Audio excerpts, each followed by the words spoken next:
Hello po sa mga mahal kong listeners, magandang araw po sa inyong lahat. Ako po ulit ang inyong tagapagsalaysay, si Miss Winnie, at ito ang ating kwento. Pinabayaan niyo ako kaya ako ito nagawa. Pa, ma, ang sinabi ko hindi panunumbat, kundi pagsasabi lang ng totoo. Sa loob ng maraming taon, dinala ko ang isiping yon na pinabayaan niyo ako, kinalimutan at iniwang parang walang halaga. Mula pagkabata ko, ipinagkait niyo sa akin ang inyong atensyon at pagmamahal. Palagi ko na nga pong tinatanong ang sarili ko kung bakit ganon? Bakit si Lawrence lang ang kaya niyong mahalin at hindi ako? Buong buhay ko, pinaramdam niyo sa akin na isa lang akong pabigat. Alam niyo bang araw-araw kong isinusumbat sa tadhana kung bakit ako malas? Pero ma, pa, sa kabila ng lahat ng ito, gusto kong malaman niyo na mahal ko pa rin kayo. Mahal ko rin si Lawrence at miss na miss ko na po siya. Hindi ko alam kung anong itsura niya ngayon matapos ang naging operasyon niya noon. Ma, pa, wag sanang sasama ang loob niyo ha. Kasi kailangan ko lang talagang mailabas ang lahat ng sama ng loob ko. Para bago ako umalis, wala akong bitbit. Wag po kayong mag-alala dahil pagkatapos ko po itong mailabas, ay pinapatawad ko na kayo. At sana mapatawad niyo rin po ako. Ito na ang huling beses na iiyak ako dahil sa inyo. At para naman kay Lola Remy, maraming salamat po sa lahat. Salamat dahil kayo ang sumalo sa akin. Ikaw ang nagparamdam sa akin na may halaga ako. Patawad po kung sumuko na ako, Lola ha. Patawad kung iiwan na kita ng maaga. Hindi ko naman po talaga ito ginusto Lumaban ako pero naging huli na, Lola. Hindi ko po kasi alam kung sana naging matapat ka rin sa akin. Kung sana nalaman ko kagad ang totoo, hindi ko sana ginawa ito. Hindi ko sana isinubo sa demonyo ang kaluluwa ko. Nanginginig ang mga kamay ko nang unang beses kong makita ang video ng apo kong si Lorena. Paulit-ulit na pinanonood ko ang video niya sa naiwan niyang cellphone. At sa bawat segundo parang pinupunit ang puso ko. Sobrang sakit ang naging pamamaalam niya sa akin. Gusto kong sumigaw, gusto kong bawiin ang oras para mabigyan ako ng pagkakataong itama ang lahat at mabago ang naging desisyon niya, pero wala na. Wala na akong pagkakataon dahil patay na si Lorena. Magandang araw po, Miss Winnie. Ako nga po pala si Lola Remy. Ako ang nag-alaga kay Lorena mula nang iwan siya ng kanyang pamilya na nag-migrate sa Amerika. Sumulat ako sa inyo para ibahagi ang naging buhay niya. Kung paano siya nagmahal, nasaktan, nagdusa at piniling kitlin ang sarili niyang buhay. Dahil akala niya walang nagmamahal sa kanya. Masakit ang naging pangyayaring ito pero gusto kong ibahagi ito sa iba, lalo na sa mga magulang. Para ipaalam na hindi lang pera ang kailangan ng mga anak. Mas higit na kailangan nila ang presensya at pagmamahal. Papa! Papa! Totoo po ba ito? Nakauwi na po kayo? Oo anak, nakauwi na nga ang papa. Sabi ko na sa inyo yung puting van sa labas ng bakuran. Diba ate, naghuhulaan tayo kanina sa labas kung kanino yung sasakyan? Tama po ako, si Papa nga po yung dumating. Oo na, tama ka na. Papa, kamusta po ang naging biyahe nyo? Hindi sinagot ni Roman ang tanong ni Lorena, ni hindi nga niya tinapunan ang tingin ng apo ko. Sa halip, ibinaling niya ang tingin at buong atensyon sa nakababatang anak na si Lawrence. Pinalapit niya ang bata, niyakap ng pagkahigpit-higpit, samantalang si Lorena nanatili lang sa may pinto. Walang imik at nakamasid sa kanyang papa at kapatid. Napapansin ko ang mapait niyang ngiti sa labi. Ang laki-laki na ng anak ko Alam mo bang namiss kita ng sobra? Uy, grabe. Ang bilis ng panahon Nung iniwan kasi kita, baby ka pa lang. Ngayon, big boy ka na. Papa naman bata pa rin po ako. Ay siya nga po pala, mabuti po at umuwi kayo. Akala ko nakalimutan niyo na kami. At bakit ko naman gagawin yun? Mahal na mahal ko kayo at hindi ko kayo kalilimutan. Yun nga lang kasi, hindi ako gaanong nakakatawag kasi ang daming trabaho ni Papa Marami akong ginagawa dun sa Amerika. Kamusta ka na ba? Nag-aaral ka ba ng mabuti, iho? Oo naman po. Honor student nga po ako Tsaka best in math. Aba, ang galing mo naman pala Mana ka sa akin. Best in math din ako nung araw eh. Siyempre po, kailangan maging magaling po ako para proud kayo sa akin. Pero Papa, si Ate Lorena din po, mataas din po ang grades niya. Best in math, best in science. Siya rin po palaging nagtuturo sa akin kapag may assignment Ay, ako. anak, tignan mo tong mga dala ko. Oh. May dala akong mga pasalubong para sa'yo. Kaya lang, konti nga lang to. Nagmamadali kasi si Papa sa pag-uwi eh. Kaya hindi na ako nakapamili ng marami. Naku Papa, ayos lang po yun. Kahit wala pong pasalubong, okay lang po. Ang mahalaga, magkasama na po tayo ngayon dito sa bahay. Sobrang saya po namin na nakauwi ka na, Papa. Diba, Ate Lorena? Totoo po yan, Papa. Sobrang saya po namin na nakauwi na kayo. Ilang taon din po namin hinintay itong pagkakataon na makasama po kayo ulit at... Sandali lang ah. Huwag na muna natin pag-usapan yan. Kasi ang totoo niyan eh, may importante kong sasabihin sa inyong lahat. O sige, maupo muna kayo. Dahan-dahang naupo si Lorena sa dulo ng sofa, malayo ng konti sa papa niya na tila nahihiya. Sumunod naman si Helen, naupo siya sa tabi ng asawa at seryosong pinalipat-lipat ang tingin kay Lorena at sa akin. Nininerbiyos siya dahil nanginginig ang kanyang mga kamay habang nakahawak sa laylayan ng kanyang damit. Ako naman tahimik na tumabi sa apo kong si Lorena. Wala akong ideya sa sasabihin ni Roman. Lahat kami naghihintay, nakatitig lang sa anak ko habang unti-unting namumuo ang kaba sa dibdib ko. Ang totoo niyan, kaya ako umuwi dahil kukunin ko na sina Helen at Florence. Lilipad na sila kasama ko pabalik sa Amerika sa susunod na linggo. Isasama niyo na po sila? Paano po ako? Sasama din po ba ninyo ako, Papa? Hindi Lorena, may iiwan ka rito sa lola mo. Hindi ka namin pwedeng isama ron eh. Ha? Bakit po? Hindi niyo po ba ako mahal? Hindi sa ganon anak, huwag mong isipin yon.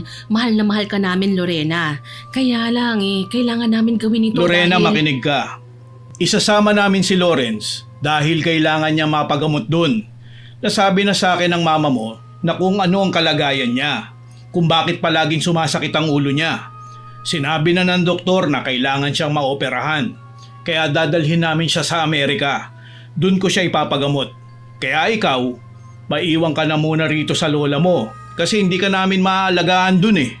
Sandali lang. Bakit naman iiwan niyo ang bata? Malaki naman na yan. Kaya na niya ang sarili niya. Hindi na siya alagain kung sakaling isama niyo rin siya sa Amerika. Nay, mahirap po ang buhay sa Amerika. Gastos ang bawat galaw dun. Hindi ko na po kakayanin kung may maidadagdag pa po akong palamunin sa bahay ko. Saka paano po ang pag-aaral niya? Hindi ko siya mapag-aaral dun. Hindi namin kakayanin.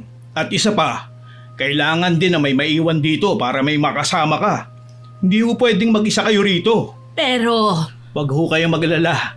Wala kayong aalalahanin sa mga gastos nyo rito. Magpapadala po kami ng allowance nyo maglola buwan-buwan. Hindi namin kayo pababayaan pagdating sa pera. Hindi naman pera ang pinoproblema ko, anak. Kaya lang, nakakaawa naman itong si Lorena kung iiwan niyo rito. Abay, para niyo na siyang ipinamigay. Magulang kayo. Dapat una niyong iisipin na buo ang pamilya niyo kahit mahirap. Nagpapaka-practical lang ho kami. Saka inay, napag-usapan na namin to ni Helen. Pumayag na po siya. Buo na ang desisyon namin. Huwag na ho kayong kumontra. Alam namin kung ano makakabuti sa pamilya namin. Pumayag ka, Helen? Naiwan ang sarili mong anak dito?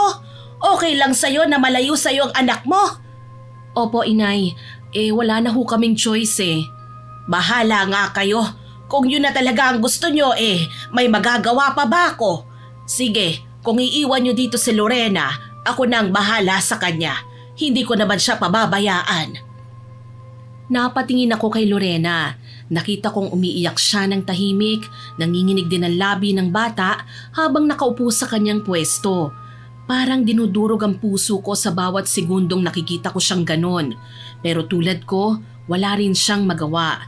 Hindi rin siya makatutol sa kagustuhan at sa naging desisyon ng kanyang mga magulang. Tahan na anak ha, huwag ka nang umiyak. Dadalawin ka naman namin dito at kapag maayos ng lahat, pwede ka rin naming dalhin sa Amerika para maipasyal ka kapag bakasyon. Basta ngayon, ipagdasal mo na lang na gumaling kagad ang kapatid mo ha. Yun ang uunahin natin ngayon Lorena. Maging matatag ka para sa kapatid mo, ha? Opo, sige po. Ipagdarasal ko po si Lawrence. Mabuti naman at naintindihan mo. Basta huwag ka mag-alala. Bibilhan kita ng bagong cellphone para lagi ka pa rin namin matatawagan. Hindi ka namin pababayaan, Lorena. Basta mangako ka na magpapakabait ka rito sa lola mo, ha? Mag-aaral ka mabuti dito. Ayusin mo ang buhay mo, okay? Opo, Papa. Huwag po kayong mag-alala. Susundin ko po ang lahat ng sinabi niyo. Tumango na lang si Lorena pero alam kong labas lang sa ilong ang pagsang-ayon niyang yon. Matapos ang usapang yon, naging matamlay na ang apo ko. Hindi na siya masyadong lumalabas ng kwarto at tila laging malalim ang iniisip. Makalipas ang 2 linggo, dumating na ang araw ng pag-alis nila papunta sa Amerika. Nakatayo lang si Lorena sa may pinto, walang kibo habang pinapanood ang mama at papa niya na nagkakarga ng mga maleta sa puting van. Tahimik lang din akong nakamasid sa isang tabi, hindi mapigilang mapabuntong hininga. Awang-awa ako sa apo ko dahil alam ko ang pakiramdam ng maiwang mag-isa. Kahit sabihin kasama niya ako, iba pa rin yung bigla na lang mawawala ang lahat sa kanya, lalo na si Lawrence na bigla na lang mailalayo sa kanya. Mahal na mahal niya ang kanyang bunsong kapatid. Nang matapos na silang magkarga ng huling gamit, lumapit si Lawrence kay Lorena. Hinawakan ng bata ang kamay ng ate niya. Halatang malungkot din dahil magkakahiwalay na sila. Doon ko nakita ang bahagyang paglambot ng mukha ni Lorena habang nakatingin sa kapatid niyang walang kamuwang-muwang sa bigat ng pangyayari. Ate, mamimiss kita ng sobra. Ayoko talaga sanang umalis nang di ka kasama eh. Pero paano kaya kung dito na lang ako? Ano ka ba, Lawrence? Huwag ka nang umiyak. Para ka namang baby eh. Kailangan mong sumama sa kanila at maging matapang para gumaling ka. Sige ate, pero pangako, magpapagaling ako kagad ah. Tapos kapag magaling na ako, sasabihin ko kina mama at papa na ibalik nila ako kagad dito para may kasama ka. Hindi ako magtatagal dun ate, promise. Oo sige, promise mo yan ha, hihintayin kita. Opo ate, kaya lang paano ka? Ayos lang ako dito, wag mo akong isipin, okay? Basta magpagaling ka doon ha. Tapos sulitin mo yung mga panahon na kasama mo sila papa at mama doon ha. Basta ate, mag-iingat ka rito ha. Oo na, sige na. Lakad na ako nang bahala sa sarili ko dito. Lawrence, dali ka na! Mauhuli na tayo sa flight! Bye-bye ate, I love you. Uuwi ako ha. Hintayin mo ako ate, babalik ako. Oo na, sige na. I love you rin. Babay na sa inyong lahat. Matapos magpaalam ay pinanood naming dalawa ni Lorena ang dahan-dahang pag-alis ng van. Nang mawala na sila, doon lang tuluyang bumuhos ang luha ko na kanina ko pa pinipigilan. Nakatayo lang siya sa tabi ko at nanginginig ang balikat. Wala akong nagawa kundi yakapin siya ng mahigpit. Lumipas ang mga taon. 22 taon na si Lorena at masasabi kong lumaki siyang napakabait at napakasipag na dalaga. Hindi niya pinabayaan ang pag-aaral niya. Talagang pinagsikapan niyang itaguyod ang sarili niya para hindi ako masyadong mahirapan. Nakapagtapos siya bilang isang secondary teacher pero hindi na muna nagturo dahil naghahanda siya para sa board exam. At habang wala pa siyang trabaho, nag-online selling siya ng mga damit at makeup para lang may pandagdag kami sa pang-araw-araw na gastusin at pambili ng mga gamot ko. Medyo nabawasan na kasi yung pinapadalang pera ng mag-asawa sa amin.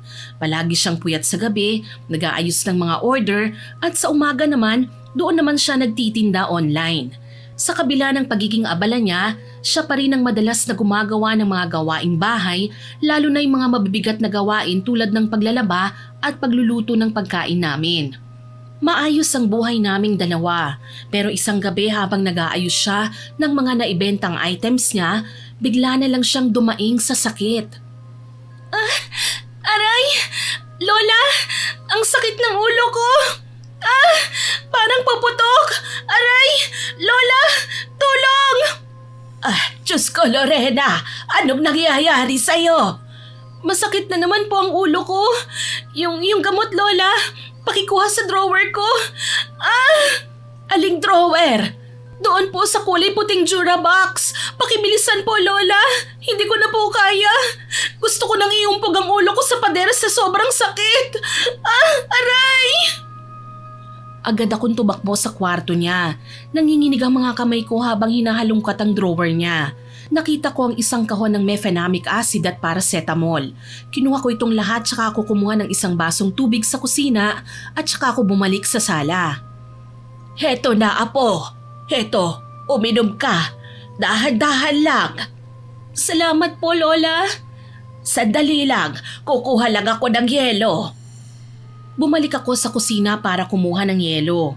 Inilagay ko ang yelo sa isang tela para maging cold compress at agad akong bumalik sa sala para itapal ito sa kanyang noo at sentido. Habang ginagawa ko yon, hindi ko mapigilang mapatitig sa mukha ng apo ko.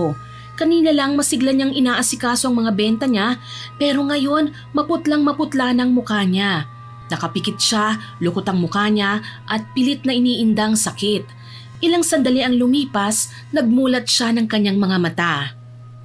Kumusta na? Kumalma na ba, ha, Apo? Medyo po, pero nararamdaman ko pa rin po ang pintig. Parang may pumuputok po sa loob eh.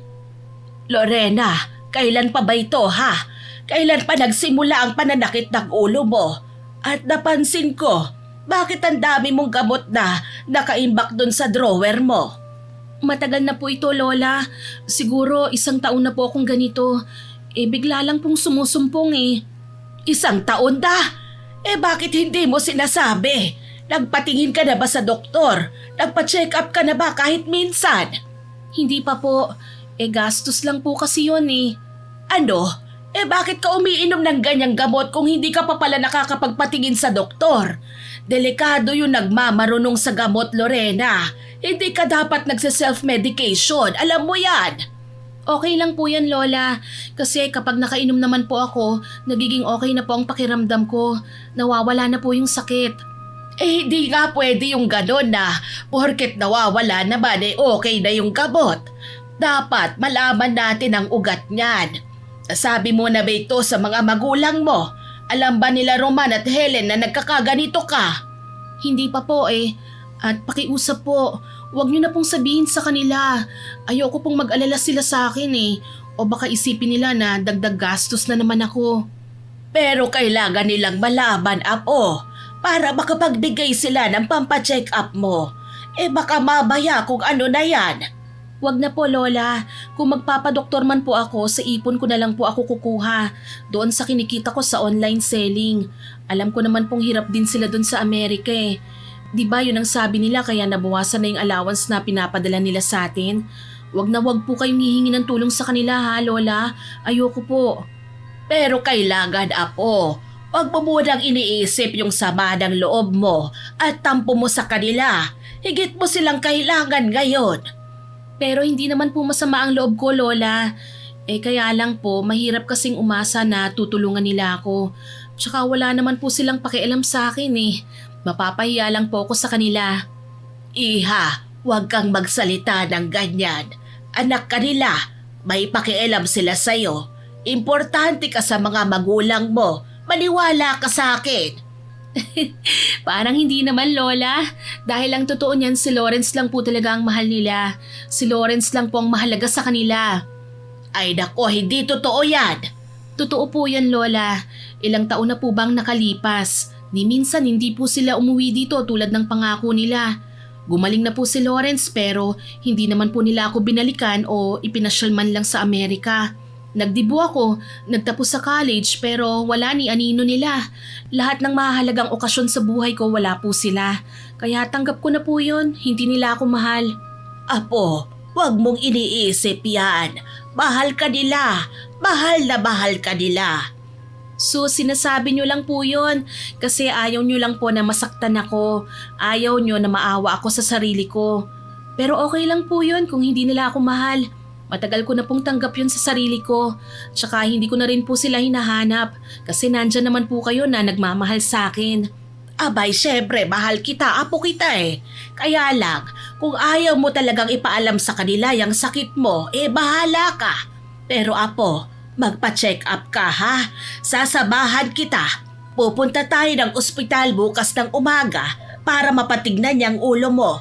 Baka naman kako iba na yan Mas mainam nang malaman natin kung anong sanhi para hindi na lumalayan. Sige po, Lola, kung yan po ang ikapapanatag nyo. Pero para sa akin, wala lang po ito. Simpleng pananakit lang po talaga ng ulo ito. Okay, sabi mo Pero tama na yan ha. Magpahinga ka na. Ituloy mo na lang yan ulit bukas. Opo, sige po, Lola. Nagpahinga na nga si Lorena pagkatapos naming mag-uusap. Pinatay ko ng ilaw sa sala at pumasok na kami sa aming kanya-kanyang silid para magpahinga. Kinabukasan maaga kaming bumiyahe papunta sa ospital para hindi kami abutan ng mahabang pila. Pagdating sa ospital, maraming test ang pinagawa ng doktor. Sumailalim si Lorena sa blood test at CT scan para makita kung ano talaga ang sanhi ng matinding pananakit ng kanyang ulo. Nang lumabas ang resulta ng CT scan, doon namin nalaman na may tumor siya sa utak.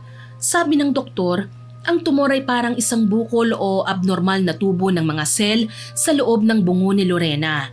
Kaya pala madalas sumakit ang ulo niya dahil yun ang nanggugulo sa normal na takbo ng pag-iisip niya. Ipinaliwanag din na hindi lahat ng tumor ay cancer kagad. Pero dahil nasa loob ito ng ulo, seryoso pa rin itong itinuring dahil sensitibong parting yun. Kailangan talagang mabantayan pa para hindi lumaki pa at hindi na lalong makapinsala sa ibang functions ng katawan niya. Dahil sa seryosong lagay ni Lorena, binigyan kami ng sandamakmak na gamot at mahabang listahan ng mga dapat gawin. Diretsahang sinabi ng doktor na hindi raw ito biro. Kailangan ng istriktong medikasyon kung gusto naming hindi na lumala ang sitwasyon. Hindi pwedeng makaligtaan kahit isang beses lang ang pag-inom niya ng gamot dahil baka lalong lumaki ang bukol. Pagdating namin sa bahay, naupo lang si Lorena sa sofa. Nanatiling blanko ang kanyang muka at walang anumang reaksyon sa naging resulta ng kanyang mga test. Apo, okay ka lang ba? Kanina ka patahimik ka. Ano bang iniisip mo ha? Wala po, Lola. Nagulat lang po ako sa resulta. Mukhang hindi po nagsasawa ang Diyos na bigyan ako ng mga pagsubok ha. Panibagong kamalasan na naman po ba ito? Ay ano ka ba? Hindi ka malas. Pagsubok oo, pero alam kong malalagpasan din natin ito. Hindi ba? Sabi naman ng doktor mo, makukuha pa sa oral medication ang sakit mo. Kaya malaki ang pananalig ko na kakayanin natin ito. Mas malaki ang pagmamahal ng Panginoon kesa sa bukol na nandyan sa ulo mo. Yun kung talagang mahal nga po ako ng Diyos. Paano kung katulad siya ni Mama at ni Papa? Tsaka bakit po ganun, Lola? Bakit pakiramdam ko pinaparusahan po ako? Bakit nangyayari ang lahat ng ito sa akin? Mabait naman po ako, hindi po ba? Wala naman akong bisyo. Nagsisimba rin ako tuwing araw ng linggo. Pero bakit ganito? May nagawa po ba akong malaking kasalanan kaya kailangan akong parusahan ng ganito? Wala kang kasalanan, ano ka ba apo? Ang pinagdadaanan mo ay isang pagsubok lang. Magkaiba yun ha? Tsaka huwag ka nang nag-iisip ng kung ano-ano. Mabuti pa, magdasal ka para sa mabilisan na paggaling. Huwag kang mawawalan ng pag-asa, okay? Lalaban tayo ha? Tumango siya at muling natahimik. Kinuhanan ko siya ng isang basong tubig. Ibinigay ko yon sa kanya at habang iniinom niya yon, kitang-kita ko ang panginginig sa mga kamay niya. Oh, iha. Siya nga pala. Kailangan itong malaman ng mga magulang mo. Hindi pwedeng isikreto natin ang ganitong kabigat na bagay. Buhay na kasi ang pag-uusapan dito at kailangan natin ng tulong nila para sa mga gamot at pampacheck up mo sa mga susunod na araw o buwan. Natigilan si Lorena. Tumingin siya sa malayo, tila may malalim na iniisip habang dahan-dahang pinupunasan ang kanyang mga luha. Tapos nakita ko siyang ngumiti. Akala ko tatanggi siya pero maya-maya pagharap niya, nakita ko rin yung kakaibang kislap sa mga mata niya. Sige po, Lola. Ipapaalam po natin sa kanila. Mabuti naman at pumayag ka. Pero teka, bakit nakangiti ka? Wala po, Lola. Naisip ko lang po kasi kung sakali bang malaman nilang may malubhang sakit din ako, kukunin na rin nila ako sa Amerika gaya ni Lawrence. Di ba kaya nila kinuha ang kapatid ko noon kasi may sakit siya? Doon nila pinagamot sa Amerika kasi doon mas magagaling ang mga doktor at mas kumpleto ang gamit. Siguro naman po, Lola, kukunin rin nila ako para doon ipagamot, hindi ba? Naku, Lola, sa wakas magkakasama-sama na rin po kami. Nakita ko ang biglang pagliwanag ng mukha ni Lorena habang sinasabi niya ang mga salitang yon. Nakakapanghina. Ang isang balitang dapat sana ay ikatakot niya, ginawa niyang pag-asa para lang makitang muli ang mga magulang niya. Para sa kanya ang tumor na ito ang magsisilbing tiket niya para makapunta sa Amerika at mabuong muli ang pamilya niya. Hindi ko magawang sumagot kagad. Isipin niyo, Lola, ha? Baka ito na nga yung hinihintay nating pagkakataon. Baka kaya ako binigyan ng sakit para maalala nilang anak din nila ako.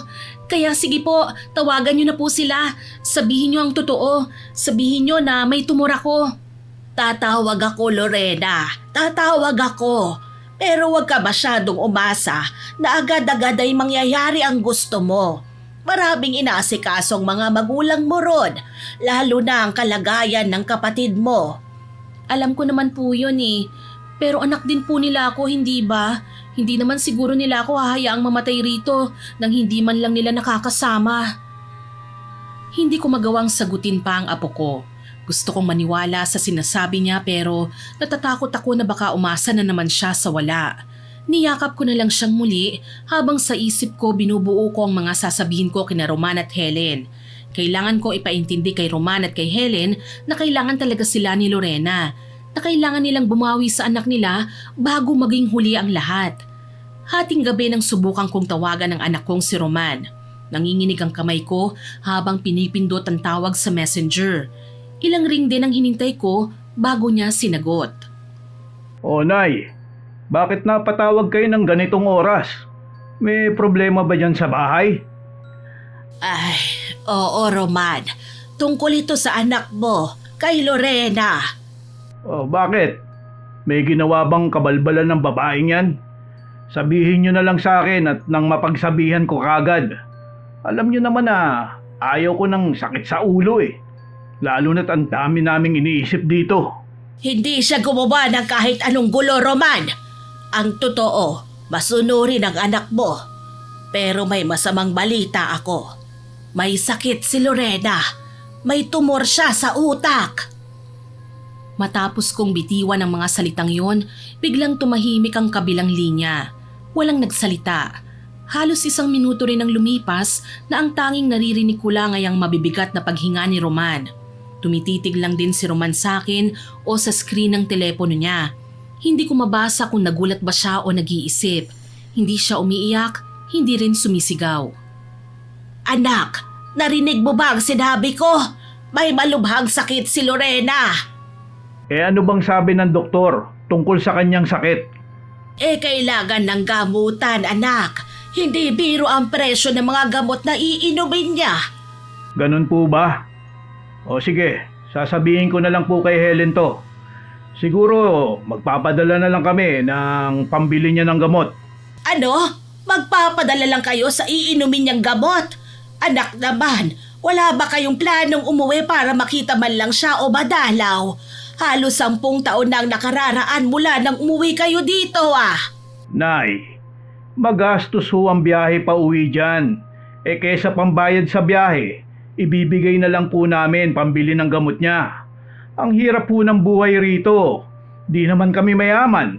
Saka isa pa ho, ano ba kasing ginagawa niya Bakit siya nagkasakit ng ganyan? Ano? Roman, tinatanong mo ba talaga kung anong ginawa niya kaya siya nagkasakit? Tumor sa utak ang pinag-uusapan natin rito. Isang bukol na pwedeng mauwi sa kanser. Bakit sa tono mo parang naninisi ka pa? Iniisip mo bang kasalanan niya ito, ha? O baka akala mo gusto niyang nangyayari sa kanya ngayon?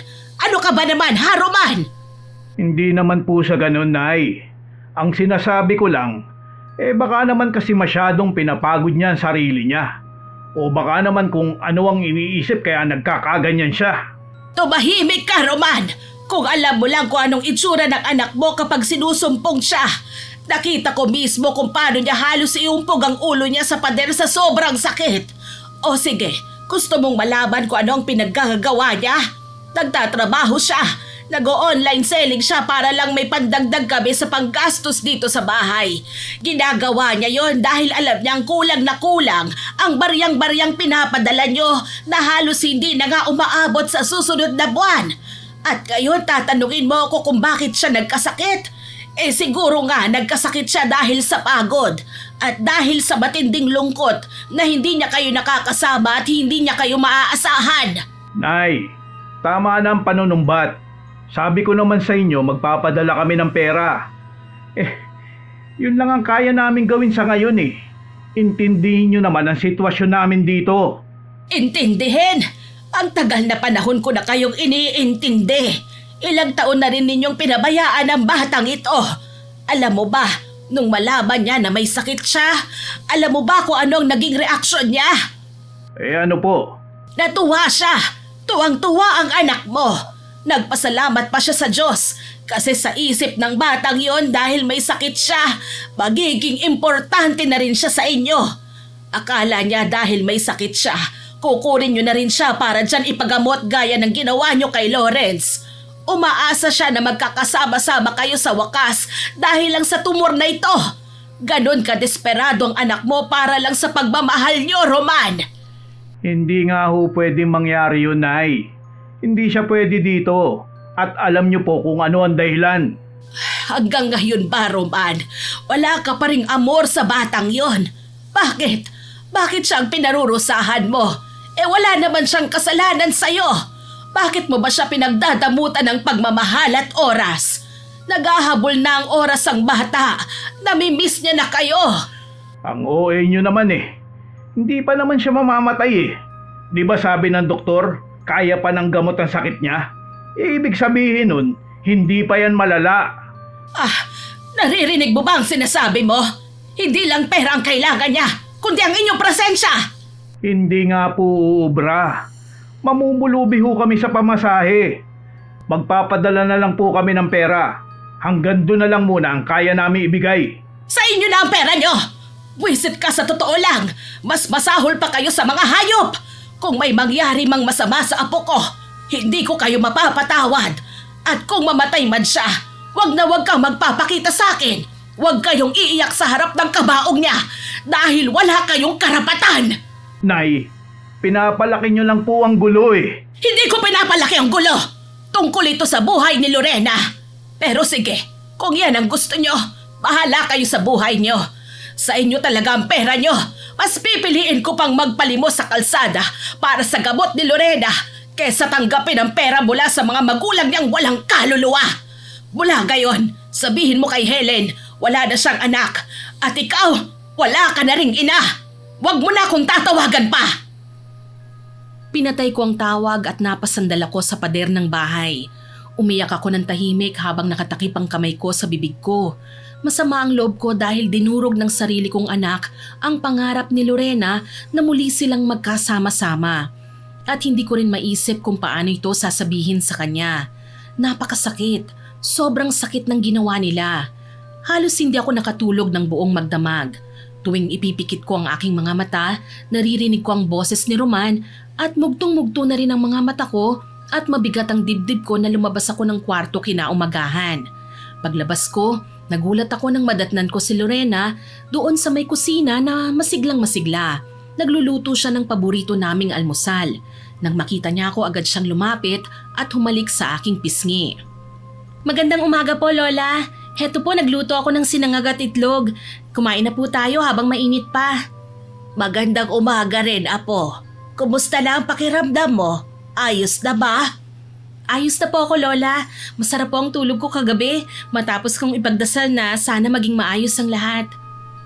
Umupo kami sa harap ng hapagkainan. Hinintay ko siyang magtanong dahil alam kong yun lang ang dahilan kung bakit siya ganito kasigla. Hindi nga ako nagkamali. Ipinatong niya ang kanyang mga siko sa mesa at tumitig sa akin na puno ng pananabik. Lola, tinawagan niyo na po ba sila? Nakausap niyo po ba sina Mama at Papa kagabi? Napatigil ako sa pagsubo. Pakiramdam ko may nakabara na naman sa lalamunan ko. Ang kanin na kinain ko parang naging buhangin na hindi ko malunok. Oo, Apo. Nakausap ko ang papa mo kagabi. Talaga po, Lola? Anong sabi niya? Nagulat ba siya? Sigurado ako nag-alala sila sa akin, lalo na si Mama at si Lawrence. Dadalawin po ba nila ako o baka susunduin? Ay, sandali lang, Apo. Dahan-dahan lang. Kumain na lang muna tayo. Babaya na natin pag-usapan yan. Hindi, Lola. Hindi na po ako makakapaghintay eh. Sabihin niyo na po sa akin kung anong napag-usapan niyo.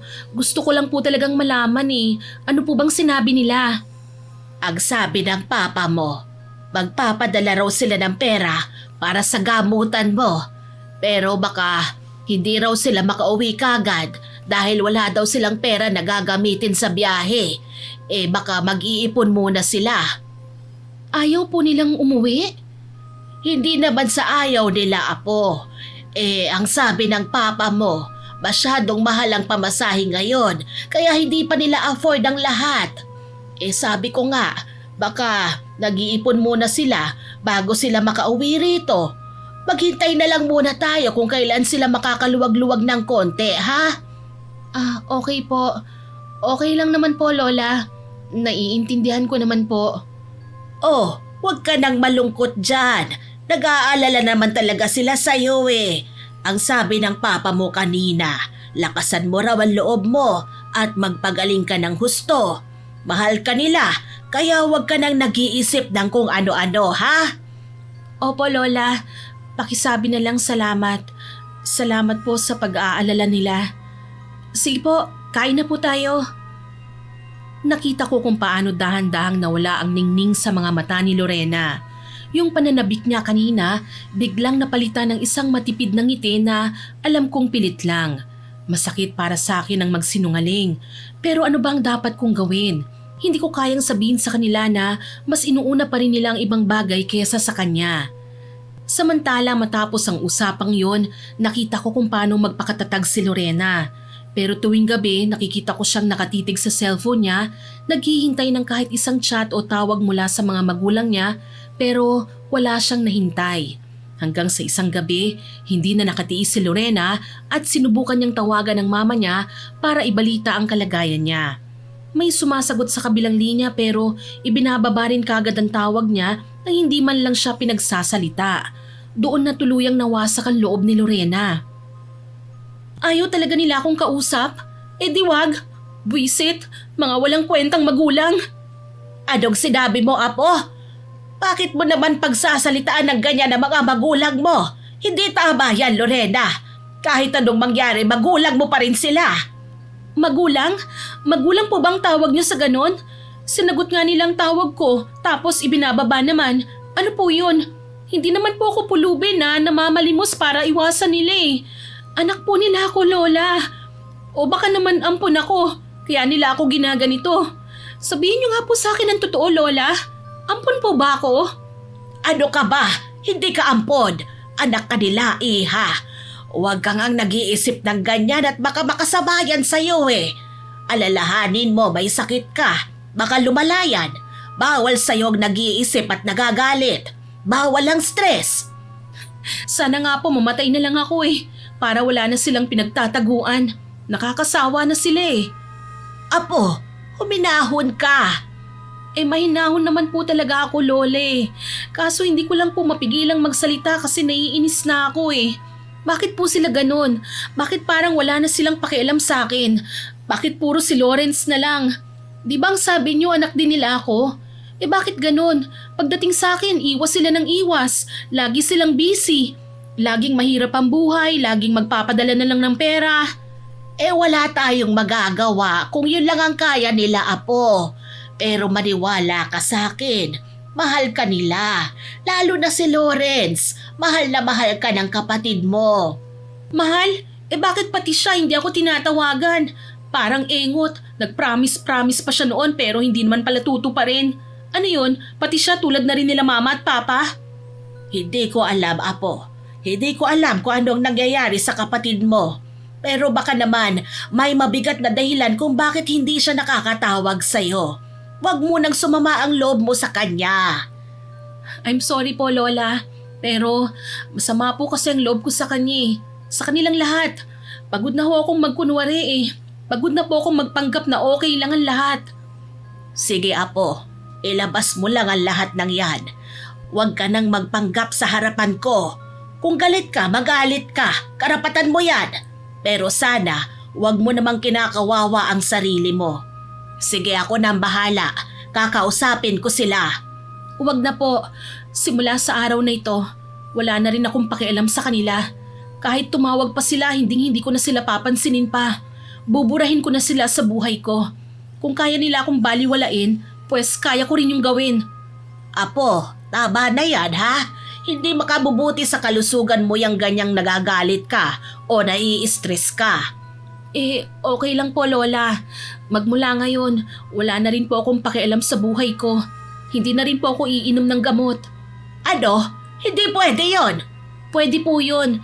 Hahayaan ko na lang pong lumaki ang tumor para mamatay na ako. Hindi ako papayag. Ayoko, iha. Ayokong iwan mo ko ng mag-isa. Matanda na ako. Paano naman ako kung mawala ka? Mahal na mahal kita, Lorena, apo. Tayo lang ang magkakampi. Tayo ang magkasama. Kakayanin natin ito. Huwag ka namang bumitaw. Alam ko namang pong mahal niyo ako, Lole. Buong buhay ko po, kayo lang ang tumanggap at nagmahal sa akin. Kaso ayoko na po eh. Sana, kunin na lang po ako kagad ni Lord. Ay, sus Mariosep ka, iha. Pagkatapos ng gabing yon, tuluyan nang nagbago si Lorena. Hindi na siya nag-aabang ng tawag at hindi na rin siya humahawak ng cellphone. Ang mas ikinatatakot ko, pati ang mga gamot na dapat ay nagpapatunaw sa tumor niya, ayaw na niyang inumin. Nakikita ko na lang na nakatago ang mga tableta sa ilalim ng unan niya o kaya naman itinatapon niya ng palihim sa basurahan. Tila sumuko na siya sa buhay at mas piniling hayaan na lang ang sakit na lumala.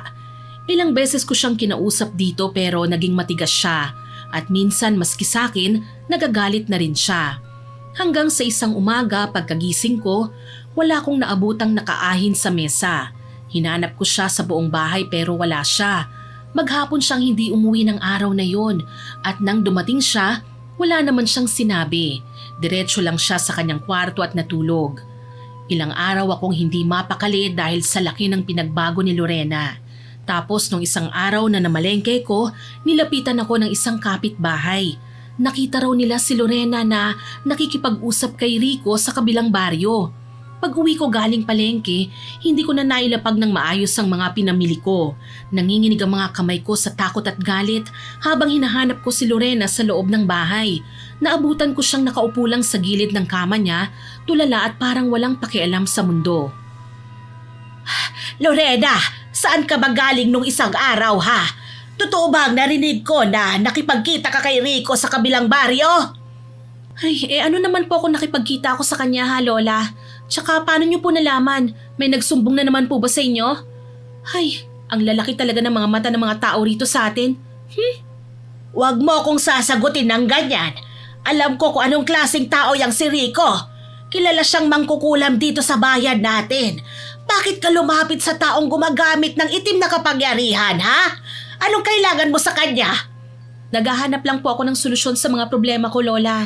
At anong solusyon ang naisip mo? Anong kinalaman ni Rico dito, ha? Huwag mong sabihin naisip mong ipakulam ang mga magulang mo. Sabihin mong mali ang iniisip ko, apo. Paano po kung oo? Paano kung naisip ko talaga silang ipakulam? Kasi nga wala naman silang kwenta eh. Mas okay na yun para kung magkasakit sila, alam na rin nila kung ano ang nararamdaman ng may sakit. Nanginig ang buong katawan ko sa narinig ko mula sa kanya. Sa sobrang gulat at galit, hindi ko na napigilan ng sarili ko. Isang malakas na sampal ang dumapo sa pisngi niya. Maging ako nagulat din sa nagawa ko pero hindi ko na mababawi yun eh. Sa tanang buhay ko ngayon ko lang siya napagbuhatan ng kamay. Pero wala akong naramdamang pagsisisi. Dahan-dahan kong hinarap muli si Lorena. Walang luhang pumatak sa mga mata niya. Salip, isang blanco at malamig na titig ang binigay niya sa akin habang hinahaplos ang nasaktang pisngi. Huwag mong hayaang lamunin ka ng galit sa puso mo, apo. Isipin mo, pinalaki kita na may takot sa Diyos. Tinuruan kita ng mabuting asal at hindi kita pinalaki para maging mamamatay tao o ang gumamit ng malademonyong kapangyarihan para lang makagante. Magulang mo pa rin sila, Apo, kahit anong pagkukulang nila. Hindi ko sila magulang, Lola. Wala akong pamilya. Tsaka kung sakali man na ipakulam ko sila, deserve nila yon dahil silang nagtulak sa akin para gawin ko yon. Hindi yon katwiran. Wala kang karapatang gawin yon. Hindi ka dapat naghihiganti sa kahit na kanino. Naririnig mo ba ako, ha, Lorena? Dapat ka sa kalagayan mong yan eh. Kabutihan na lang ang nasa puso mo. Ito ang tatandaan mo. Diyos lang ang may karapatang humatol at hindi ka Diyos, Lorena. Hindi ka Diyos. Eh kung hindi ako Diyos, nasan po ang Diyos? Bakit hindi ko siya maramdaman? Bakit hinahayaan niya akong maging ganito? At saka bakit ganun? Bakit wala akong karapatang gumante? Bakit ko sila kailangang unawain palagi?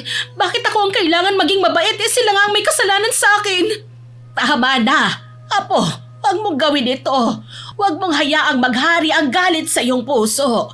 Kakainin niya ng buong pagkatao mo hanggang sa wala nang matira sa iyo kundi pagsisisi. Pagsisisi? Lola, mas nakakapagsisi nga yung naging mabait akong anak pero kinalimutan pa rin nila ako. Kung kailangan kong gumamit ng ibang paraan para lang maalala nila ako, gagawin ko yun. Wala na akong takot, Lola. Gagawin ko kung anong gusto ko. Ay Diyos ko, ako ang natatakot para sa iyo. Hindi mo ba naiisip ang balik niyan sa kaluluwa mo? Pakiusap, Apo. Tama na. Huwag mong dungisan ang kamay mo sa ganyang kasalanan. Okay lang naman po yun, Lola eh. Ayos lang na madumihan ang mga kamay ko. Eh total mamamatay na rin naman po ako eh. Di pa uunahin ko na sila sa impyerno para kung sakaling mamatay ako, eh di may sasalubong sa akin doon at doon na lang kami magkakasama-sama. Pagkatapos bitiwan ng mga huling salita na yon, tinalikuran ako ni Lorena at mabilis na nag-walk out. Hindi na niya pinansin ang pagtawag ko sa pangalan niya. Dire-diretso siyang lumabas ng pinto at hindi man lang lumingon. Naiwan akong mag-isa.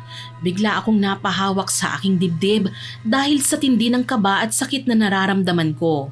Umupo ako sa kama niya at panay lang ang aking buntong hininga.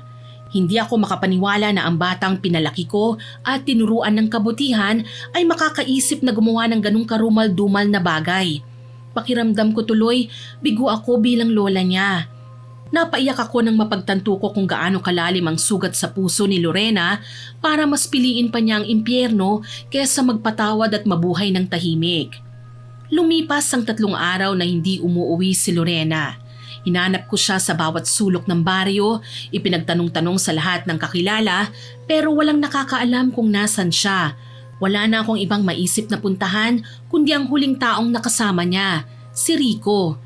Pagdating ko sa tapat ng kanilang bakuran, nakita ko ang binata na nagpapahinga sa ilalim ng isang malaking puno. Magandang umaga. Ikaw ba si Rico? Ako nga po. Sino po sila? May kailangan po ba kayo sa akin?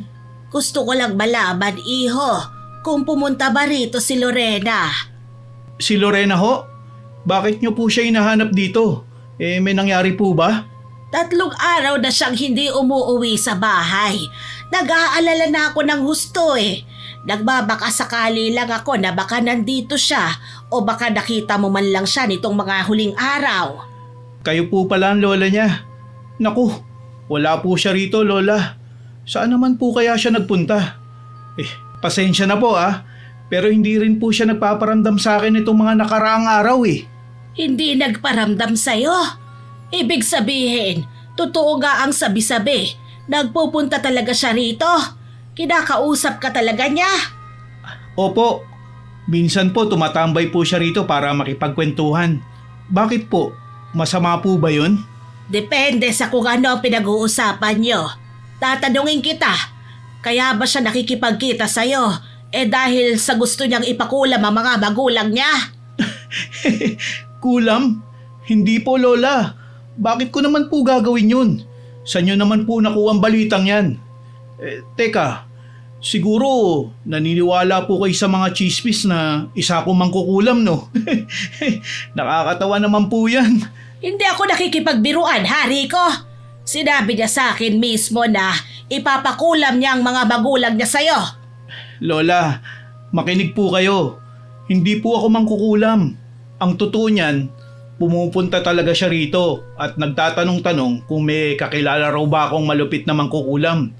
Pero sumusumpa po ako sa inyo. Hindi ko alam kung sino ang balak niyang saktan. Ayaw naman po niyang sabihin maski pilitin ko siya. Sabi ko nga sa kanya, itigil niya ang ganong idea dahil wala naman po mabuting maidudulot ang pagkapit sa dilim. Ay Diyos ko, ibig sabihin hindi siya nagbibiro. Akala ko dala lang ng bugso ng damdamin, pero talagang naghahanap pala siya ng paraan para makapanakit. Oo nga po eh. Sinubukan ko na po siyang pigilan pero mapilit po eh. Ayaw na po niyang makinig sa akin. Oo nga pala, bakit parang napapansin ko? Parang close na close kayo ha? Mukhang malapit kayo sa isa't isa. Ano bang meron kayo ha, iho? Pwede mo bang sabihin sa akin? Lola, kasintahan ko po si Lorena. Matagal na po kami. Halos magdadalawang taon na po. Ano? Paano nangyari yon? Bakit wala man lang nagsasabi sa akin na may nobyo na pala ang apo ko? Bakit nyo ito nilihim? Ayaw niya po eh. Kasi baka daw po magalit kayo sa kanya. Bakit naman niya iisipin yon? Marunong akong umintindi, iho. Ang hindi ko lang maintindihan ngayon, nagawa niya ang hindi ako pagkatiwalaan sa loob ng 2 taon. May tiwala po siya sa inyo. Kaso naghihintay lang po kami ng tamang tiyempo para sabihin sa inyo lahat. Kaso lang po, nagkasakit naman po siya. Kaya hindi na namin po nasabi sa inyo. Patawad po. Hindi naman ako galit, iho. Wala namang problema sa akin kung nagmamahalan kayo ng apo ko.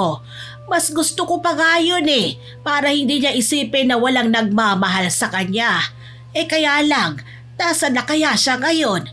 Nag-aalala na talaga ako Saan na kaya siya napadpad? Hindi po ako sigurado. Pero may sinabi siya sa akin nung huling napadpad siya rito. Sabi niya, may pinuntahan daw siyang isang matanda na nagngangalang Tandang Tarsing. Malapit daw po ang bahay nun sa dulo ng sapa at malapit sa lumang sementeryo. Tandang Tarsing? Hindi ko siya kilala ha.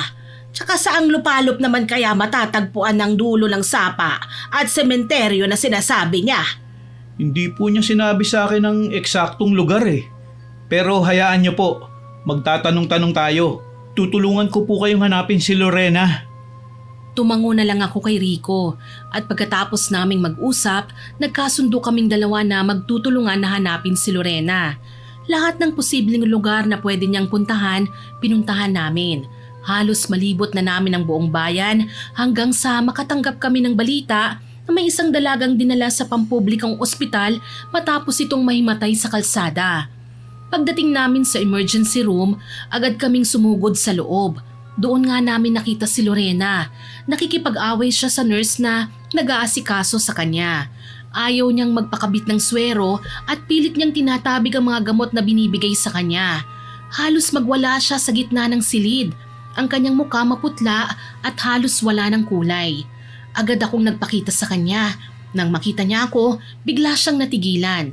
Ang kanyang mga mata na kanina ay puno ng galit, biglang napalitan ng gulat at takot. Pinigilan ko si Rico na lumapit muna, sinabi kong ako na lang muna ang kakausap sa kanya. Nilapitan ko si Lorena at hinawakan ng mahigpit ang kanyang mga kamay.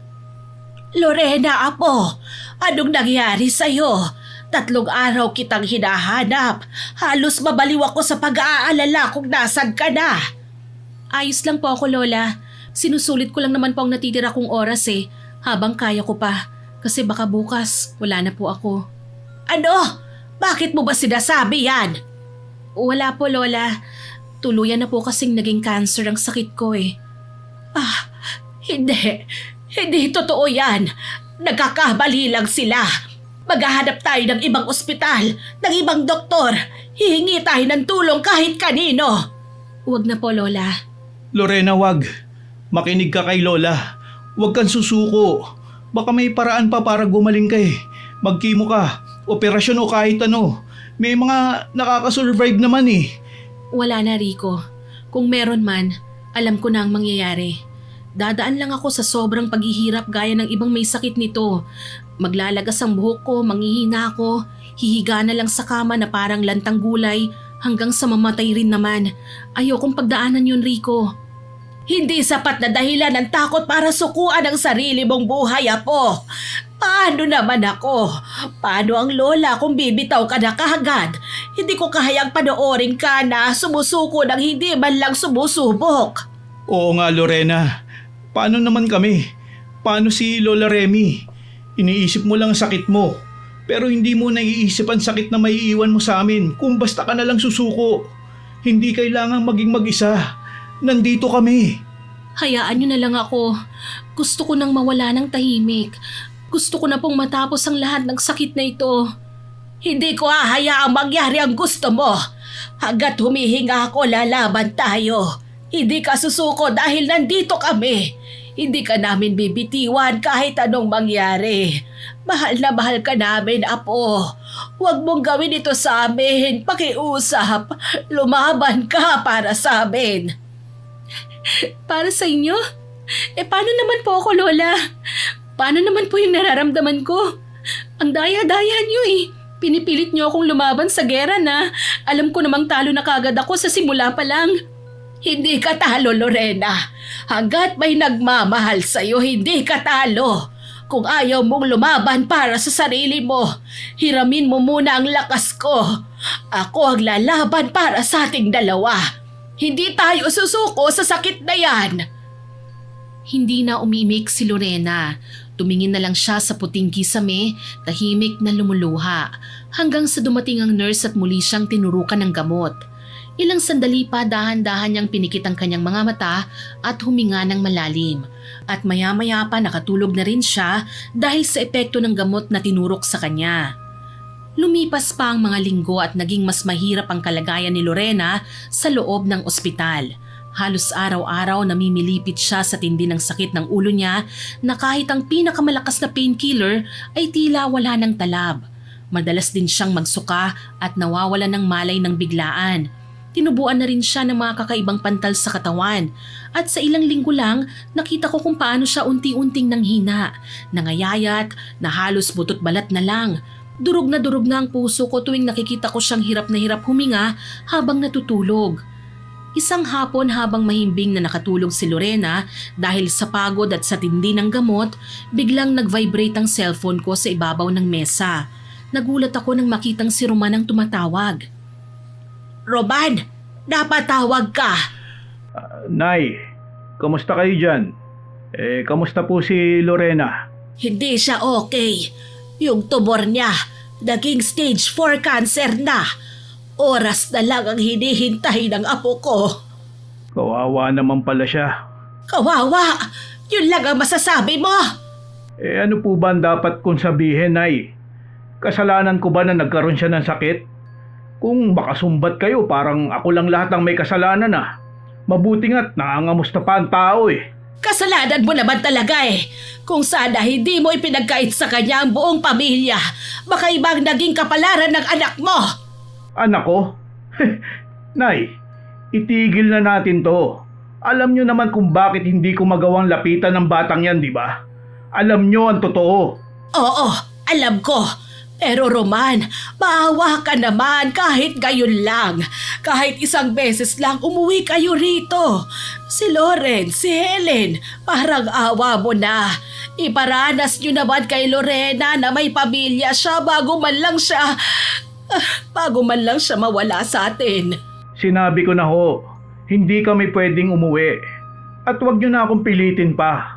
Wala akong pakialam sa kanya. Kung mamatay man siya, di mamatay.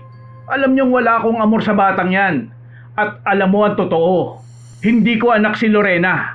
Anak siya ni Helen sa pagkakasala niya nung habang nasa malayo ako. Tinanggap ko si Helen. Pinatawad ko siya. At itinuring kong parang aking anak ang batang yan. Para lang hindi masira ang pamilya namin. Pero tuwing tinititigan ko sa mukha si Lorena, ang mukha ng lalaking nanira sa amin na nakikita ko. Kaya wag niyo akong obligay na iyakan ang anak ng ibang lalaki. Paano mo nasasabi yan? Lumaki ang batang yun na ikaw ang kinikilalang ama. Wala siyang kasalanan sa naging pagkakamali ng nanay niya. Inosente si Lorena. Kahit na ho, hindi ko pa rin siya kayang tanggapin. Hayaan nyo na lang ho kami.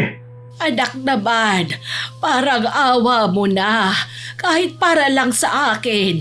Si Lorena, maski hindi ko siya tunay na kadugo, ako ang nagpalaki sa kanya. Itinuring ko siyang tunay na apo. Mahal na mahal ko siya. Maluma ang sakit ni Lorena at kailangan niya kayo. Kailangan niya kayong makita o makasama. Yun lang ang kailangan niya. Pag-iisipan ko, Nay. Yun lang kaya kong ipangako sa ngayon. Pag-iisipan ko. Hindi na ako sumagot dahil binabana niya ang tawag. Nanikip ang dibdib ko dahil sa sakit. Sa loob kasi ng halos 2 dekada, minahal ko talaga si Lorena ng higit sa sarili kong buhay nang hindi tinitignan kung kaninong dugo ang nananalaytay sa kanya. Nang mahimasmasan ako, tinignan ko siya pero yung akala kong tulog, hindi pala. Nakadilat ang kanyang mga mata. Tahimik na umiiyak. Kinabahan ako ng sobra lalo't alam kong narinig niya ang lahat. Lola, totoo po ba? Totoo po bang lahat ng narinig ko? Hindi ako tunay na anak ni Papa Roman? Patawarin mo kami, Apo. Patawarin mo ako kung itinago namin sa'yo. Ayoko lang na lumaki kang may tanong sa pagkatao mo eh. Mahal na mahal kita, Lorena. Hindi mahalaga sa akin kung sino ang ama mo. Apo kita, ikaw ang buhay ko. Alam ko naman po yun, Lola eh. At yun ang labis kong pinagpapasalamat sa buong buhay ko. Salamat po kasi inalagaan niyo ako na parang isang tunay na apo. Higit pa nga po sa tunay na kadugo eh. Yung pagmamahal na binigay niyo sa akin. Kung nalaman ko lang sana ng maaga to. Aba, ano ba, Lorena? Bakit ka na naman umiiyak? Lola, patawad po ah. Patawad po sa mga nagawa ko, sa lahat ng mga naging kasalanan ko, sa pagre-rebelde ko, sa pagsigaw ko sa inyo. Pero wala naman po talaga akong karapatan na gawin yun kasi hindi naman pala ako tunay na anak. Imbis na magpasalamat ako kung ano-ano pang kasamaan ang ginawa ko. Kung alam ko lang, Lola, kung alam ko lang po lahat eh, hindi sana ako nagtampo kina Papa. Hindi na rin sana ako nagselos kay Lawrence. Ngayon ko lang po naiintindihan ng lahat na si Lawrence naman pala talagang dapat na makatanggap ng buong pagmamahal nila Papa dahil siyang tunay na anak. Naghahangad lang po ako ng labis pero binigay na pala ninyo sa akin ang lahat. Ano? Anong lahat? Lahat ng pagmamahal at pagtanggap. Kasi ngayon ko lang po napagtanto na maswerte pa rin pala po ako dahil binuhay niyo ako. Pinakain at pinag-aral. Totoo ba ito, Apo? Talaga bang ganyan ang nararamdaman mo? Hindi ka nasaktan sa katotohanan. Hindi po. Sa totoo lang po, gumaan pa nga po ang loob ko kasi naiintindihan ko na po ngayon. Alam ko na po ang dahilan kung bakit po. Hanggang ganun lang po ang kayang ibigay ni Papa sa akin. Kaya lang, Lola, may ginawa po kasi ko eh. Anong ginawa mo? Yung mga sandaling nawala po ako, naghanap po ako ng isang bayarang mangkukulam. Ano? Kung ganon, itinuloy mo pa rin ang masamang plano mo sa kanila. Apo, bakit mo naman ginawa yun? Di ba't pinagsabihan na kita na masama yun? Hindi naman po silang pinakulam ko, Lole. Ang pinakulam ko, ang sarili ko po. Binayaran ko yung mangkukulam para tapusin ang paghihirap ko. Kaya anumang oras, Lola, sa araw na ito, mamamatay na po ako. Ito yung araw na sinabi niyang mawawala ako ng dahil sa sumpa. Diyos ko, Lorena, bakit mo ginawa yan? Bakit mo ipinahabak ang sarili mo? May sakit ka na nga, dinagdagan mo pa ng ganyang gawain. Akala ko po kasi wala na akong pag-asa. Akala ko po wala nang nagmamahal sa akin. Pero nagkamali ako. Lola, gusto ko pang mabuhay. Tulungan niyo po ako. Bawiin natin yung sumpa. Pakiusap, sabihin niyo sa Diyos na nagkamali lang ako. Na natakot lang ako kaya ako nagawa yun. Saan natin hahanapin ang mangkukulam na yon? Sabihin mo sa akin, pupuntahan namin ni Rico ngayon din. Kakalad ka rin ko siya pabalik dito kung kinakailangan. Hindi ko po alam kung taga saan siya. Nakipagkita lang po ako sa kanya sa gitna ng gubat. Tapos sabi niya sa akin na siya nang bahala sa lahat. Lola, ito na yun. Nararamdaman ko na yung sumpa niya. Ang lamig-lamig na ng mga kamay ko. Ayoko nito, Lola. Gusto ko pang bumawi sa inyo. Gusto ko pang makita si Lawrence. Halos mawalan ako ng malay sa narinig ko. Ang akala ko ay galit sa ibang tao ang daladala ni Lorena, pero ang sarili pala niya ang pinarurusahan niya. Niyakap ko siya at nararamdaman ko ang biglang paninigas ng kanyang katawan at ang pagbaba ng temperatura ng kanyang balat. Kinakapos na rin ang kanyang paghinga at ang takot sa kanyang mukha ay hindi na maipaliwanag. Hindi ko alam kung paano lalabanan ng isang bagay na hindi ko nakikita. Pero sa oras na yon, wala na akong alam na pwedeng lapitan kundi ang Diyos. Nagdasal ako at humingi ng himala na sana gumaling ang apo ko at hindi pa matuloy ang tinakdang kamatayan ng apo ko.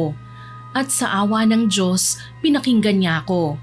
Lumipas pa ang ilang araw na naging maganda ang pakiramdam ni Lorena. Nakita ko ang malaking pagbabago sa kanya. Naging mabait na siya at masunurin sa nurse niya. Kumakain na rin siya. Desidido na talaga siyang labanan ng sakit at ang sumpa ng kulam sa kanyang katawan. Kaya lang isang araw, bigla na lang tumirik ang mga mata ni Lorena at napahawak siya sa kanyang lalamunan na tila may kung anong bumabara dito.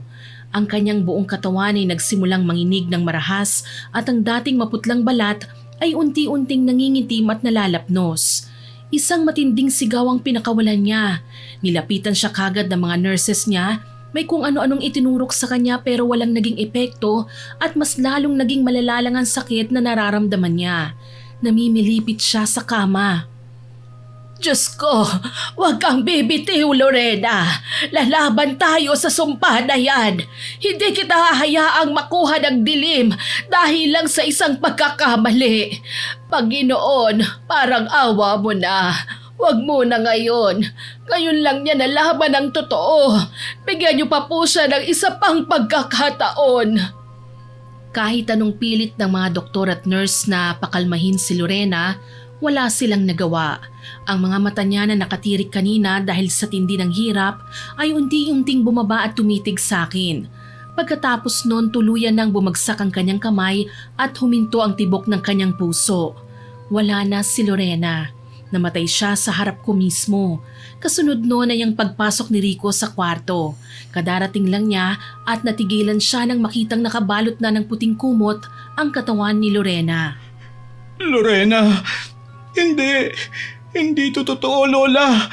Lola, sabihin niyo na nananaginip lang ako na hindi pa patay si Lorena. Wala na siya, Rico. Wala na ang apo ko. Hindi na niya kinaya ang sakit. Ang daya mo, Lorena. Ang daya-daya mo. Pinaniwala mo kaming lahat na okay ka na. Pinakita mo sa amin na gusto mo pang lumaban, na may pag-asa pa tayo magkasama nila Lola. Tapos ngayon, iiwan mo lang din pala kami ng biglaan. Hayaan na natin siya, iho. Patawarin mo na siya. Pagod na ang apo ko. Siguro hanggang dito na lang talaga ang itatagal ng buhay niya sa mundo. At least ngayon, hindi na niya kailangang magpanggap na okay siya. Wala nang masakit pa sa kanya. Ang hirap po tanggapin. Ang sakit.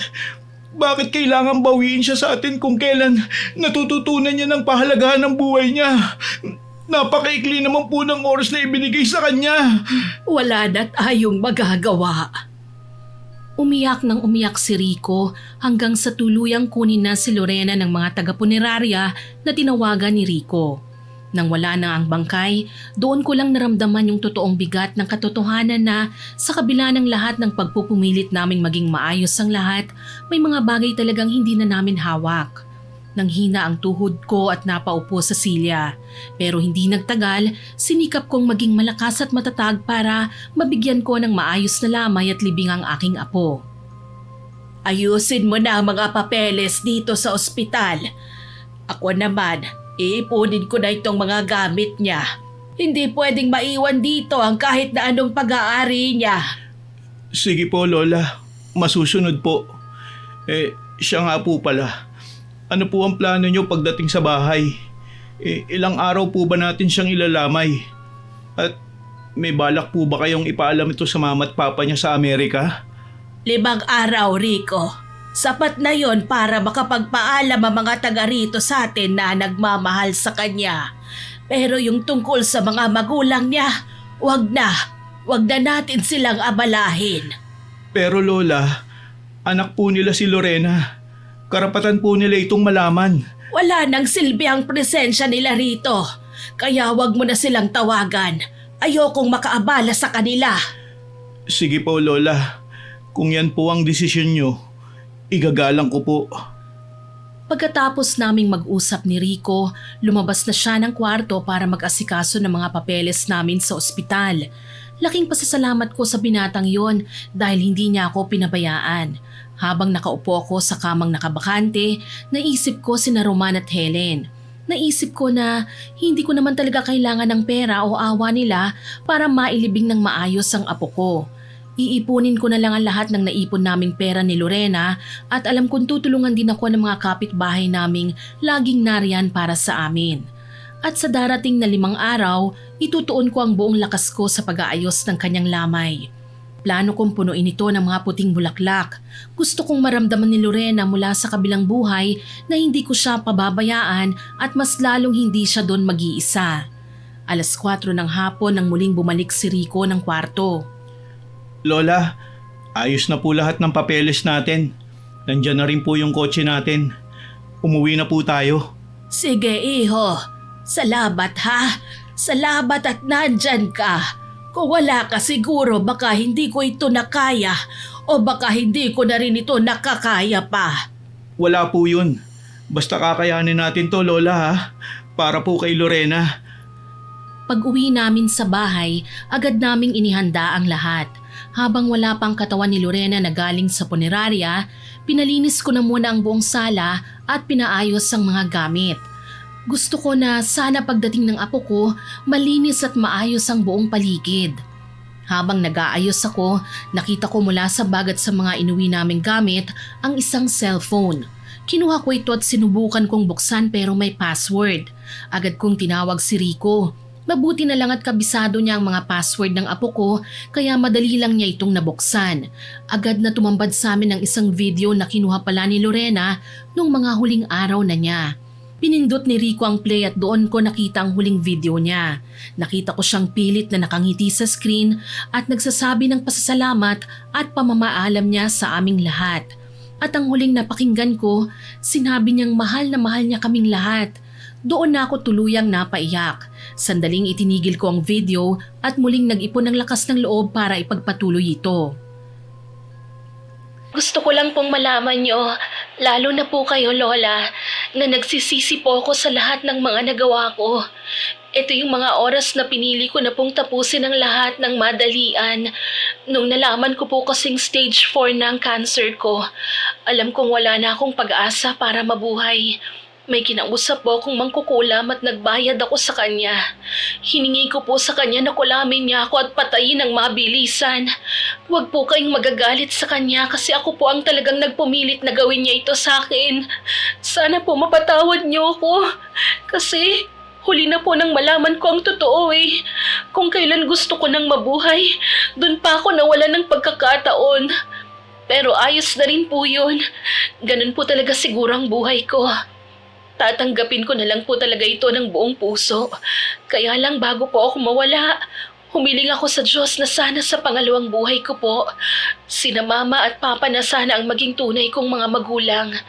At ikaw, Lola, gusto kong kayo pa rin po ang totoo kong Lola ha. Kasi sigurado po ako kung totoong Lola po kita, masigit pa ang pagmamahal na may bibigay niyo sa akin. Ngayon na nga na hindi niyo pa ako tunay na apo, mahal niyo na ako eh. Paano pa kaya kung tunay niyo na akong kadugo? At para naman po sa kapatid kong si Lawrence, gusto kong malaman niya na miss ko na siya ng sobra. Sana sa pangalawang buhay magkakasama na kami. Masaya, walang problema, walang sakit. Puro pagmamahal lang. At para naman po kay Rico, Lola, pakisabi sa kanya, salamat. Salamat kasi pinunan niya ang lahat ng pagmamahal na nawala sa akin. Hindi siya sumuko sa akin kahit puro problemang binigay ko sa kanya. Pasensya na talaga. At sana, ipagdasal niyo po ako palagi kung saan man mapupunta ang kaluluwa ko. Salamat po at paalam sa inyo. Nang matapos ang huling bahagi ng video, umiyak ako ng umiyak. Agad na lumapit si Rico at inalalayan ako ng mabuti. Niyakap niya ako ng mahigpit para hindi ako matumba mula sa inuupuan ko. Umiiyak din ang binata at alam kong nagpapakatatag lang siya para sa akin. Hinaplos niya ang likod ko at inalalayan akong makahiga ng maayos. Ginawa niya ang lahat ng makakaya niya para pakalmahin ako at damayan sa pinakamasakit na araw ng aking buhay.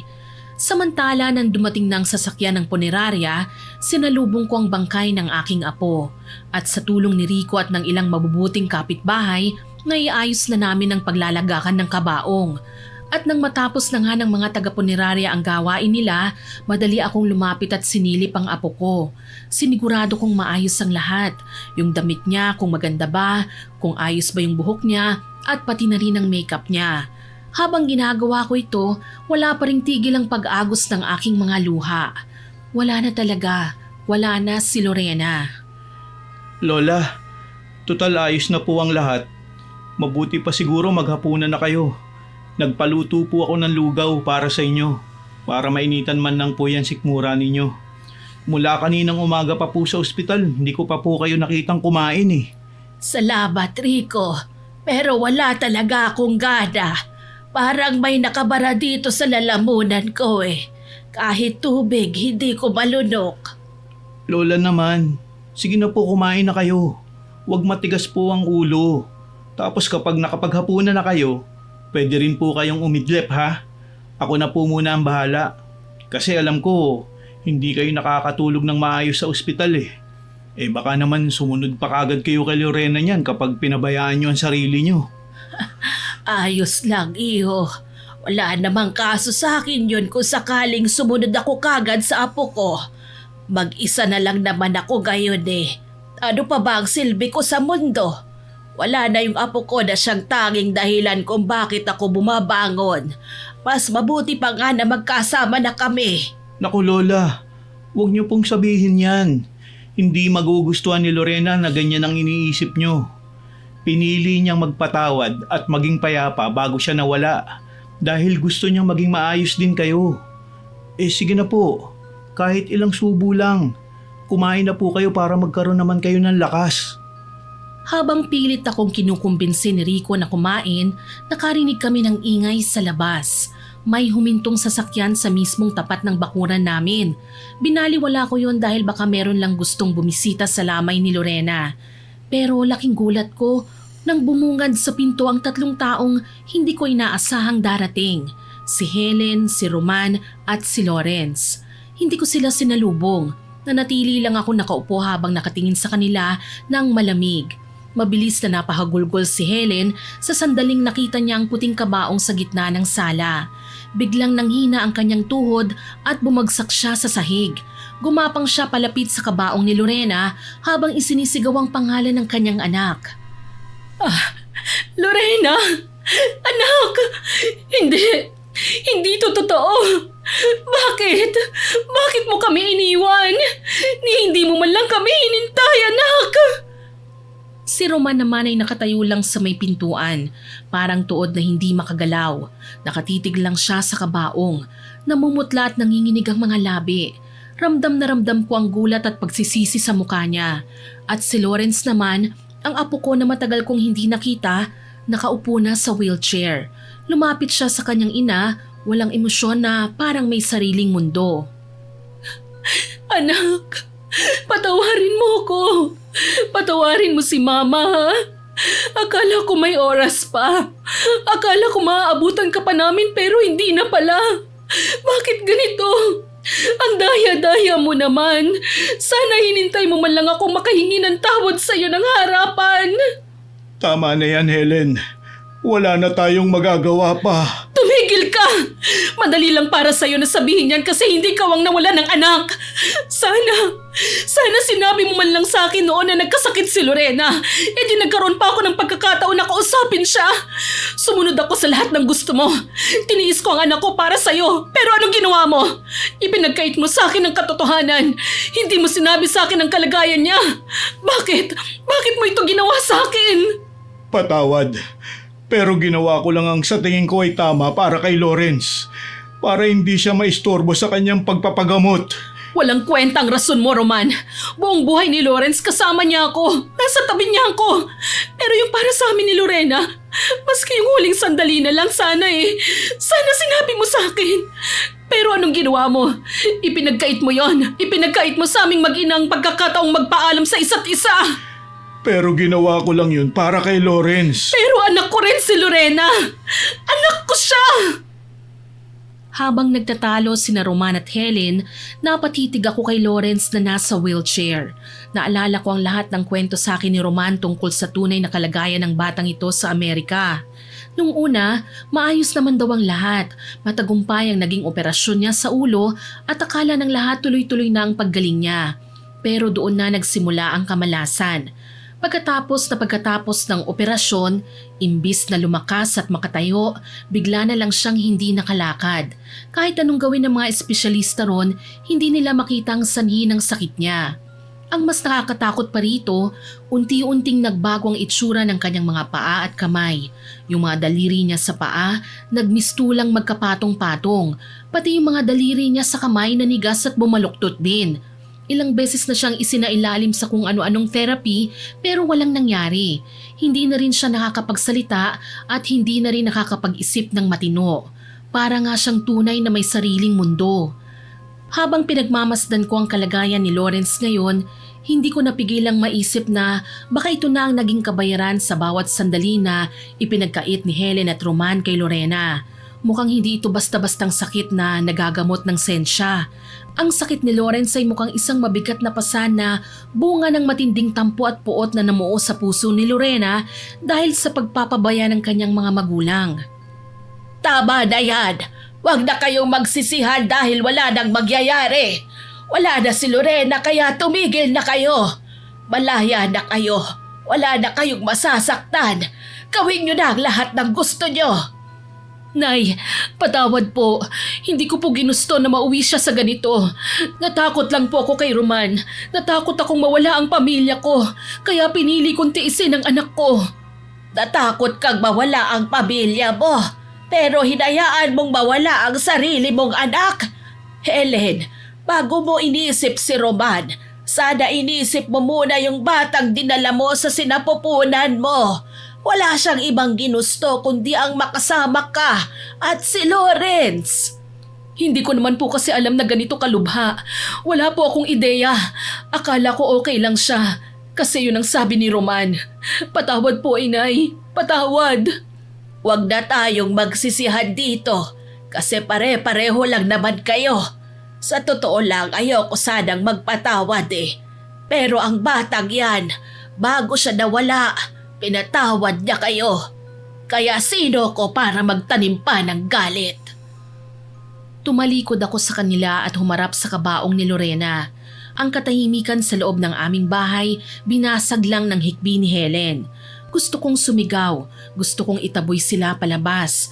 Pero alam kong pinili ni Lorena na umalis at iwan ang lahat ng sama ng loob niya. Pinili niyang lumisan ng mapayapa, kaya bilang lola niya, tungkulin ko na panatilihin ang kapayapaang yon. Pero sa kabila nun, ipinapanood ko sa kanila ang video ni Lorena at matapos nila itong mapanood, hiyang-hiya si Roman at panay ang iyak sa harap ng kabaong, humihingi ng tawad. Lumipas ang 5 araw at tuluyan na naming naihatid si Lorena sa sementeryo. Gaya ng inaasahan, pagkatapos ng libing, nagmamadali na ring bumalik sa Amerika sina Roman, Helen at Lawrence para ituloy ang buhay nila roon. Naiwan akong mag-isa sa bahay. Sa ngayon po, Miss Winnie, ganito na ang naging takbo ng buhay ko. Palagi akong nagdarasal. Ipinagdarasal ko ang kaluluwa ni Lorena na sana tanggapin siya ng Diyos sa langit para doon niya maranasan ang tunay na pagmamahal na hindi niya naramdaman dito sa lupa. Miss Winnie, sa nangyaring ito sa buhay namin ng apo ko, napagtanto ko ang isang mapait na aral at gusto ko itong ibahagi sa mga kapwa ko listeners. Ang pagmamahal hindi pala sapat na ipadala lang sa balikbayan box o idaan sa perang padala buwan-buwan. Ang tunay na kalinga ay yung presensya, yung pakikinig at hindi pagpaparamdam sa isang tao na baliwala siya. Sana ang kwento ng apo ko ay magsilbing paalala sa lahat na huwag nating hintaying maging huli na ang lahat bago tayo bumawi. Huwag nating hayaang mapuno ng galit ang mga taong umaasa sa atin dahil ang tampo na nauuwi sa puot ay may dalang bigat na hindi kayang bayaran o gamutin ng anumang yaman. Alalahanin natin na sa bawat pagkakamali may kaakibat na paniningil ang tadhana, gaya ng pasan ngayon nila Roman at Helen. Hanggang dito na lamang po ang ibabahagi kong kwento, Miss Winnie. Salamat at pagpalain po tayong lahat ng may kapal. Nagmamahal, Lola Remy. Sana po nagustuhan niyo ang kwento namin ngayon. Salamat po sa inyong lahat na nakinig din po at nagkomento sa mga nakaraan naming upload ha. Abangan niyo pa po sana mga susunod naming upload at huwag kalilimutang mag-subscribe, like, share and comment sa mga stories natin. Para po mabilis niyong makita kung may bago tayong upload, pindutin niyo lang po ang notification bell para lagi kayong updated ha. Aasahan ko pa rin po ang inyong suporta ha. Ang goal po natin, maka 100k subscribers pa rin po tayo. Syempre sa tulong po ninyo yan ha. Muli ako po si Miss Winnie at kasama ko pa rin po si Sir John. Kita-kits po sa susunod. Na nagsasabing maraming salamat po sa inyong pakikinig at sa inyong walang sawang suporta. God bless po sa ating lahat.